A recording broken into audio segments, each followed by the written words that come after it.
sommet sur le rôle de la chefferie traditionnelle dans un État moderne. Communiqué final. À l'initiative du bureau exécutif de la Haute Autorité Royale du Bénin, un mini-sommet sur le rôle de la chefferie traditionnelle dans un État moderne s'est tenu les 22 et 23 février 2024 au Palais impérial de Niki. Ont participé au mini-sommet les rois et chefs traditionnels dont la liste est en annexe. L'objectif visé à travers l'organisation de ce mini-sommet est de renseigner les rois et chefs traditionnels sur le rôle qu'ils sont appelés à jouer dans un État républicain moderne comme le Bénin.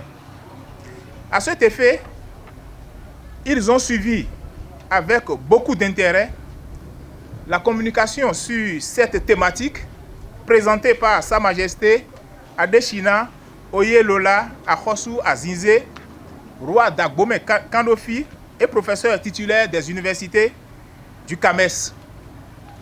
Dans son mot introductif, le professeur a indiqué que la colonisation a dépouillé les rois et chefs traditionnels d'Afrique de l'essentiel de leur prestige. En effet, monarques de droit divin, leaders spirituels et chefs politiques dans la période précoloniale, les rois et chefs traditionnels ont perdu la quasi-totalité de leur pouvoir avec l'arrivée du colon en Afrique. Ce dernier, dans le souci de mieux contrôler les indigènes, a fait des chefs traditionnels des collaborateurs de l'administration.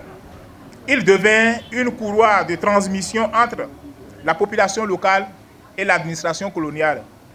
Après les indépendances, les nouveaux États ont réservé un traitement plutôt mitigé aux chefs traditionnels. Certains ont préféré maintenir, voire même renforcer son statut de collaborateur de l'administration, comme au Ghana et au Nigeria pour l'Afrique de l'Ouest.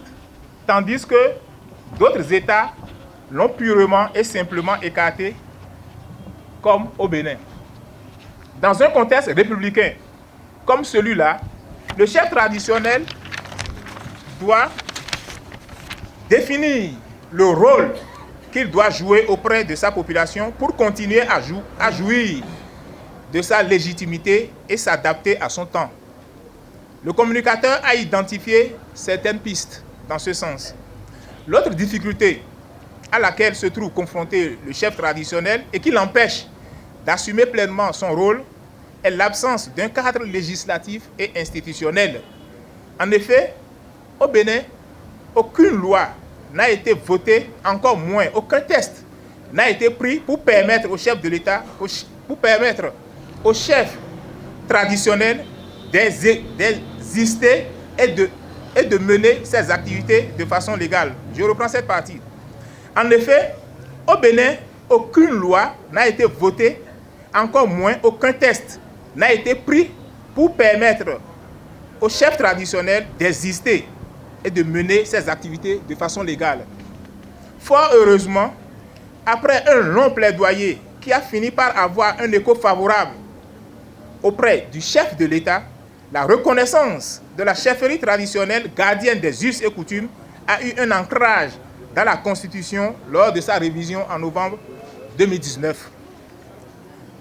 Au cours du mini-sommet, les rois et chefs traditionnels ont exprimé de vive voix une triple reconnaissance à l'endroit du président de la République, son Excellence, M. Patrice Talon. La première gratitude à l'endroit du chef de l'État concerne l'effectivité, sous son leadership, de la reconnaissance constitutionnelle de la chefferie traditionnelle gardienne des us et coutumes. La deuxième reconnaissance exprimée par les chefs traditionnels à l'endroit du chef de l'État est relative à l'installation par le chef de l'État le 27 mai 2022 de la commission présidée par le professeur Bienvenu Akoha, dont la mission était d'élaborer les actes nécessaires pour réformer entièrement la chefferie traditionnelle. Quant à la troisième reconnaissance, elle est liée à la décision salutaire prise en Conseil des ministres le 31 janvier 2024 de créer 4 agences de sauvegarde du patrimoine culturel immatériel de notre pays.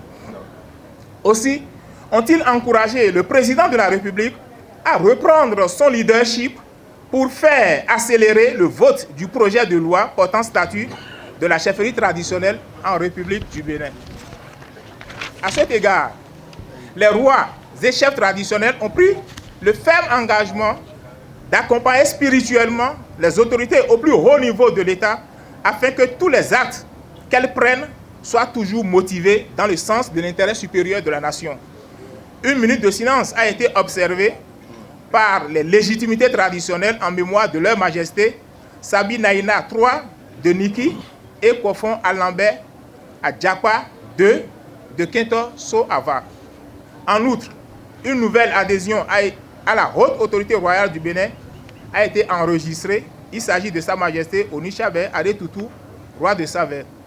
La chefferie traditionnelle du Bénin doit rester et demeurer une institution de probité, de noblesse et de grande notoriété. À cet effet, il a été fortement recommandé à tous les rois et chefs traditionnels du Bénin de cultiver un sens élevé de responsabilité en toutes choses et de s'abstenir de se présenter aux réunions et meetings politiques, encore moins d'afficher leur appartenance politique. Au cours du mini-sommet, un huis clos des rois et chefs traditionnels a permis de pourvoir au poste vacant du bureau pour raison de décès et de certains membres. Au sortir de ce huis clos, la nouvelle configuration du bureau exécutif de la haute autorité royale du Bénin se présente ainsi qu'il suit. 1. Président. Sa Majesté Serotoru, empereur de Niki. Premier vice-président. Sa Majesté Agnon Timé Tofa 9, roi de Porto Novo. Deuxième vice-président. Sa Majesté Akani Adéduloé Adé Romola, roi de Ketou. Troisième vice-président, Sa Majesté Donou Domassé II, roi de Zé. Quatrième vice-président, Sa Majesté Ganfon Bagidi 15, roi de Savalou. Cinquième vice-président, Sa Majesté Yawakina, roi de Sinandé. Sixième vice-président, Sa Majesté Onitshabé Adétoutou, roi de Savè. Secrétaire général, Sa Majesté Zéché Metokan Touakon, roi d'Agoni. Secrétaire général adjoint, Sa Majesté Adéchina Oyelola Akhosu Azinze, roi d'Agbome Kandofi. Trésorier général, Sa Majesté Weton Zimbe, roi de Gambier. Trésorier général adjoint, Sa Majesté Sina Donwiru, Premier ministre du roi de Niki. Rapporteur général, Sa Majesté Agometonou Akowanu, roi de Dambo. Rapporteur général adjoint, Sa Majesté Nafodji Gansrego, roi de Dédomé Pomassé. Premier secrétaire à l'organisation, Sa Majesté Bedonouzo Achodji VII, roi de Wegbo. Deuxième secrétaire à l'organisation, Sa Majesté Atiba, roi de Basila. Responsable chargé des affaires extérieures et de la coopération, Sa Majesté Ronouga Mewakat, roi de Degwe, Komé. Responsable chargé des affaires intérieures et des cultes, Sa Majesté Daba Goga Kat, roi de Sougou, Mantrosi, Gogounou. Responsable chargé des affaires sociales, Sa Majesté Poterhun, roi d'Adjara. Premier conseiller, Sa Majesté Derasiki, roi de Derasi, Kalale. Deuxième conseiller, Sa Majesté Djagoun Afoma, Bakotan II, roi de Savè.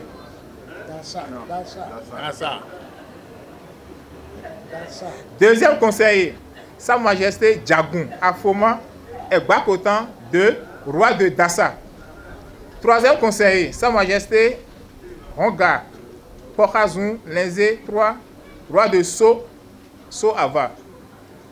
Premier conseiller au compte, Sa Majesté Todo Kodekon, roi de Kola Djekin. Deuxième commissaire au compte, Sa Majesté Seriki Mama Hamissou.